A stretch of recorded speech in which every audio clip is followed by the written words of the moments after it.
दिल्ली। अ, एक परमाणु शक्ति संपन्न राष्ट्र में जहां जल थल वायु तीनों सेनाएं हों, एक ही रात में या बहुत ही अल्प समय में इतनी बड़ी संख्या में लोगों का धर्म के आधार पर पलायन हो, ये अपने आप में बहुत बड़े दुख और चिंता का विषय है। लेकिन इसके साथ साथ हम ये भी देखें कि पूरे देश में इसकी प्रतिक्रिया क्या हुई। सरकारें मौन रही और उससे भी अधिक, क्योंकि आज हम जब उसकी पृष्ठभूमि में जा रहे हैं तो इसकी पृष्ठभूमि बनाना शुरू हो गया था जब टीकालाल टपलू जी का कत्ल हुए, हत्या हुआ, नीलकंठ गंजू जी को मारा गया। जितना हम कश्मीर के इतिहास में जितना हम समझ पाए हैं, और वो नर्स थी सरला भट्ट जी, उनकी हत्या हुई। ये एक संकेत था, हम फला दिन फला को मारेंगे, देखते हैं तुम लोग क्या कर सकते हो, एक भय पैदा करने का माहौल। और फिर आगे उसके जैसा कि आपने बताया कि कश्मीर जो है हम लेके रहेंगे हिंदू औरतों के साथ लेकिन हिंदू पुरुषों के बिना। ये सब चलता रहा और सबसे दुखद त्रासदी हुई। हमको अपने सनातन धर्म से एक शिक्षा सभी लोगों को अवश्य ले लेनी चाहिए कि भगवान श्री राम ने अपना राजपाट छोड़ा, सुख ऐश्वर्य सब कुछ छोड़ दिया, लेकिन शस्त्र नहीं छोड़े। तो शस्त्र संपन्न होकर के ही आप अपनी अस्मिता, अपने राष्ट्र का गौरव या अपनी पहचान बना सकते हैं। कश्मीर बहुत बड़ी विद्या का केंद्र रहा, अद्वैत शैव संप्रदाय का प्रतिपादन वहां से हुआ। शारदा पीठ है, माँ शारदा की माँ सरस्वती का धाम। और यहाँ तक कि काशी से जब विद्वत परिषद प्रमाण पत्र देती है, विशारद होने के बाद अपनी दीक्षा पूरी करके जब व्यक्ति आगे बढ़ता है तो वो 4 कदम प्रतीक स्वरूप कश्मीर की ओर बढ़ता है कि यहाँ जितनी शिक्षा हम प्राप्त कर सकते थे वो प्राप्त कर ली है, अब हम कश्मीर की ओर जाते हैं। ये प्रासंगिकता हमारे वेदों में, पुराणों में कश्मीर की अनादिकाल से रही है। तो इसमें ये कहने की आवश्यकता नहीं कि भारत का अविभाज्य अंग है, बल्कि भारत की मुकुटमणि है कश्मीर। हुर्रियत का अर्थ होता है आजादी।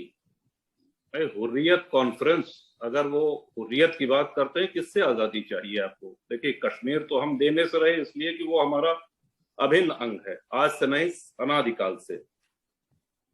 अंग्रेजों की गुलामी हमको करनी पड़ी, हम उनके गुलाम रहे, तब ये हुर्रियत की मांग करने वाले कहाँ थे? आजादी की लड़ाई में इनका क्या योगदान था? और रही बात भारत की, तो भारत तो 1947 में आजाद हो चुका है। अब कल के दिन हम सड़क पे निकल के चौराहे पे खड़े होकर नारा लगाने लगे कि हमको आजादी चाहिए, आजादी चाहिए, या अंग्रेजों भारत छोड़ो, तो क्या प्रतिक्रिया होगी? तो ये इनकी मानसिकता में है, ये राष्ट्र विरोधी हैं, ये हम सभी लोगों को समझ लेना चाहिए। और उसका इलाज वहां पे विकास नहीं है, इनकी उदंडता का उत्तर सख्ती से ही दिया जा सकता है। आप कितना भी विकास करा लें, इनकी मानसिकता बदलने वाली नहीं।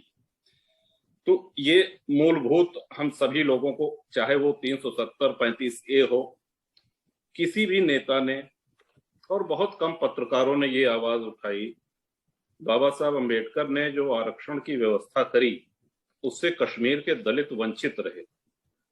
वहां पे सफाई कर्मियों की आवश्यकता पड़ी तो आपने सफाई के लिए पंजाब से सैकड़ों की तादाद में सफाई कर्मी तो बुला लिए, चलो आओ, लेकिन उनको नरकीय जीवन दिया। आप सब लोग अवगत होंगे कि उनको ये कह दिया गया था कि तुम्हारी आल औलाद भी यही मैला ढोने का काम करेंगी, सफाई करेंगी, और उनको नागरिकता तक नहीं दी गई। उनको राशन पानी बिजली की मूल सुविधाओं से भी वंचित रखा गया।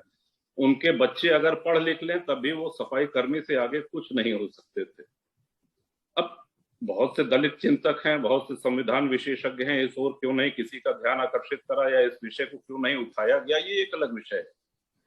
लेकिन आज हम सभी लोगों को देखिए, लोकतंत्र सिर्फ मजबूत नेताओं या मजबूत सरकार के ही बल पे भी नहीं चलता है। लोकतंत्र में आम जनता को, जनमानस को जागरूक रहना होता है और समय समय पर अपना स्वर मुखर करते रहना है, नेतृत्व को दिशा निर्देश देते रहना चाहिए। आज इलेक्ट्रॉनिक मीडिया और ये सोशल मीडिया के युग में ये और सुलभ हो चुका है। पहले आप जाते, हम जाते कि साहब हम कुछ कहना चाह रहे हैं तो पत्रकार हमसे पूछते कि आप हैं कौन, नेता हैं, अधिकारी हैं, क्या हैं, हम आपका इंटरव्यू क्यों छापे। आज जन सामान्य भी सोशल मीडिया के माध्यम से अपनी आवाज कई एक ऐसे प्लेटफॉर्म है जहां से वो जनता तक पहुंचा सकता है। तो ये हमारे लिए एक वरदान सिद्ध हुआ है, जहां तक मेरा मानना है कि हम अपने विचारों को पूरे देश दुनिया में पहुंचा सकते हैं। और जागरूक तो होना पड़ेगा। जैसे ये बीमारी सिर्फ कश्मीर की नहीं है, भारत के अलग अलग राज्यों में आतंकवाद, अतिवाद, ये फनेटिज्म, ये सब हम लोगों का सामना करना पड़ रहा है।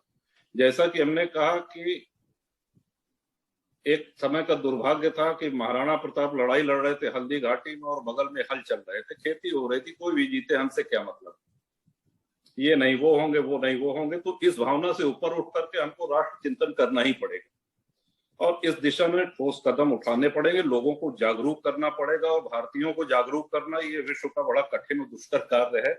ऐसा नहीं कि तुरंत इसका परिणाम सामने आने लगे, लेकिन प्रयासरत हम सभी लोगों को रहना पड़ेगा। यही कहना है। जैसे जैसे चर्चा और आगे बढ़ेगी, कोई ऐसा विषय होगा जिस पे हमको बोलना है तो अवश्य बोलेंगे। आप सब लोगों को हमारा अभिवादन। और साथ ही ये भी कह दें कि ये हमारा पहला वेबिनार है, तो I was a bit nervous, लेकिन सब लोगों को आपको अभिवादन, बहुत बहुत धन्यवाद। आपने हमको सुना, मौका दिया। आप सभी को शुभकामनाएं। अब आप कंटिन्यू करें।